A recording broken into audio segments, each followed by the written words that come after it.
Hi there, this is Morgan with Morgan Burke's Photography and Product Shop, and today I'm going to show you how to do a quick head swap in Photoshop. So basically, this tutorial will be helpful if you've ever had a photo where maybe one of your subjects wasn't looking or wasn't smiling, and then you had another photo where their expression looked better, and you want to take that subject from that photo and put them onto the current image you're working on. So in this case, that's what we're going to do today. I'm going to take the boy in green here. He's got a smile in this photo, and so I'm going to take him from this picture and blend him into the other one. So to do this, what I'm going to do is you want to click on the photo that you want to move your subject from. So whatever expression you like, you want to open that photo, and then you're going to make a rough selection around your subject. So for me, I'm going to grab my rectangular marquee tool, and I'm just going to make a quick selection right around him. And even if I only want to move his head from one photo over to another, I always tend to grab a little more than I think I'm going to need. So I just grab the whole subject, quick selection, and then we can move them over from there. So to do that, what you're going to do is you're going to grab your move tool, click right in the center of that selection, and then just hold your mouse, drag it over to the photo that you want to edit, and then drop it when you notice that your mouse has that little plus sign on it. So once the plus sign appears, you can let go, and then your selection will appear here. So what I'm going to do next is I'm going to lower the opacity of this selection so that I can see through it and I can blend or move these and line them up where I think they need to go. So to do this, you can actually use your arrow keys on your keyboard just to inch it over as much as you need to.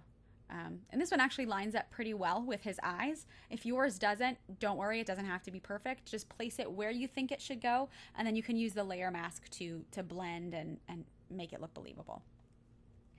So once you are satisfied with the placement, what you're going to do is you're going to increase your opacity back to 100%, and then we are going to add a layer mask so that we can blend the two photos together.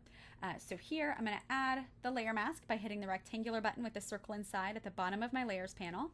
And then for me, I'm going to hit Control I. If you're on a Mac, you can hit Command I, and then we'll invert that layer mask. That way we're hiding that new selection until we zoom in and paint it in with precision. So basically, this will, filling the layer mask with black to hide that selection, will kind of avoid, or hopefully avoid, accidentally adding in like an extra ear or an extra finger or something by not paying attention to where the new selection is applied. So in this case, if my layer mask is black, it's nowhere on this photo until I zoom in and manually paint it into those areas. You don't have to do it this way. It's simply personal preference of mine. But basically, we're just going to grab our brush tool here, flip our color to white since our layer mask is black, and then with 100% opacity, I'm just going to start painting his expression in. And so basically, I'm just going to do this at 100% opacity over his whole head, and then if I accidentally, see here, I'm bringing back Dad's shirt. If I accidentally bring a little too much out, that's what we can work on blending. Okay, so I'm just gonna make sure his whole head is painted in here, and then we can zoom in and start making sure that it looks its best. And so what I'm gonna do here is just zoom in, and I'll notice that part of Dad's shirt is cut off here. So I'm gonna turn this layer off and on so I can kind of see what we're working with. And then you can choose whether or not you want to paint with white to add more from your selection, or paint with black to remove that selection and kind of leave what was already there. And this will definitely vary based on the photo that you're working on. So a lot of times I just flip my color between black and white and just experiment and see what works best. Other times when it comes to shirts and fabric and things like this, sometimes you can get away with just lowering your opacity maybe to 30% and just sort of carefully masking that off, and then it's a little more blended here, and you're not noticing any inconsistencies. There's no extra wrinkles. Again, it just varies by the photo, but you're more than welcome to do whatever works best for the photo you're on.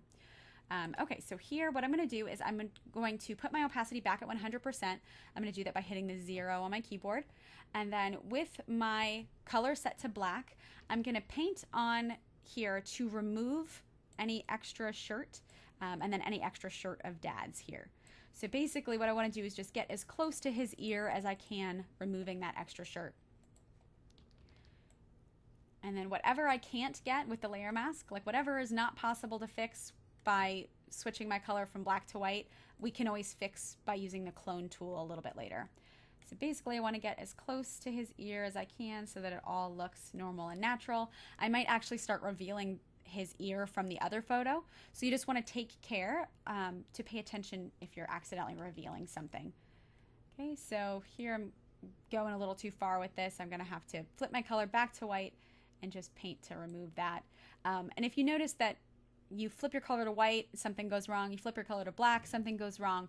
Don't even worry about it. Get it as good as you can, and then we'll fix it with a clone tool. So here you'll notice his ear is a little funny still. And if I paint with black, it's just painting more of the previous ear in. And then if I paint with white, you're painting more of Dad's shirt in. So at this point, I'm just going to paint with the black color to remove as much as I can, and then I can use the clone tool to make it look its best afterward. So here I'm just going to remove as much of that dark color from the shirt as I can. And this is pretty nitpicky. I mean, no one looking at the photo would be able to tell that that's an ear from the previous photo, but I always like to do a little extra fine tuning just to make sure that it looks perfect. Okay, so here let's zoom out, and we're going to come back to this little spot with cloning later. So what I'm going to do here is zoom up to this section, and we're going to paint off this area that we brought back of Dad's shirt. So to do that, again, brush tool set to black. My opacity is at 100. You are more than welcome to reduce yours if you don't like to work at 100% opacity. That's totally fine too. Okay, so I'm just making my brush smaller or larger by hitting the right or left bracket keys. Those are the keys that are possibly near the letter P on your keyboard. That's where they are on mine. Okay, so I'm just going to remove that shirt, and the smaller of a brush that you make and the more zoomed in you get, the more precise you'll be able to be with these adjustments. But just get it as good as you can, and then we can always fix it in cloning. Like here, there's a little, it just looks a little splotchy. We can fix that up with the healing brush tool, no problem. Okay, so I'm going to zoom out here, and we are just going to double check. I notice there's a wrinkle here that doesn't quite connect. So I'm going to paint with black. And again, with fabric, you can lower your opacity, maybe 50% here. I did that by hitting the 5 on my keyboard. So just slowly fade that back out, and you can do this at 100% opacity if you'd rather. But basically just observing, making sure there's no craziness, no extra buttons from the shirt, no extra collars or seams or anything like that that I can see. And so what we're going to do here is just zoom out just a little bit, and then turn the visibility of this layer off and on so that we can see the adjustments and the changes that we've made here. And if you notice anything off, just go back, tweak with your layer mask. If you think that everything looks good, then what you can do is you essentially want to create a layer that you can clone or use your healing brush tool on. And so for me, I want to make sure that I combine these two, my new selection and my previous photo, so that I can clone them together. I hope this is making sense. Anyway, I don't like to flatten my photos. So if you have ever flattened, this would basically be, you'd be flattened before you can clone. In this case, I don't want to. I want to make sure that I save my work. I have all my layers. I can see what I did.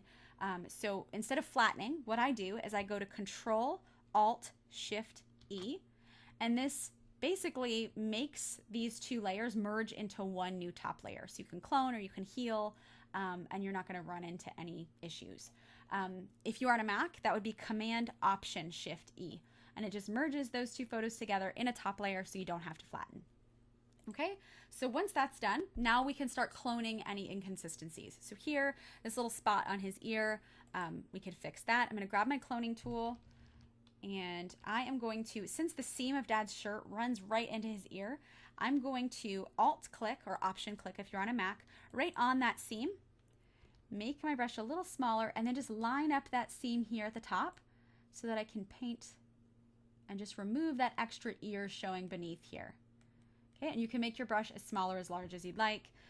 You can also Alt or Option click a new area if you notice that you need to remove anything else. There's just a little hair showing there. I'm going to get rid of that.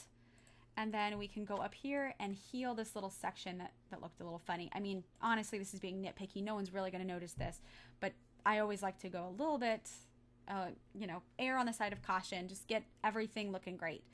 So here with the healing brush tool will sort of blend for you, whereas the clone tool copies something exactly as it is. The healing brush tool allows you to Photoshop will kind of use its magic to blend these two colors and textures and all that stuff together. So I'm going to Alt or Option click right here on this section of the background and then paint over this little spot here where they meet, and Photoshop will just blend them all in together.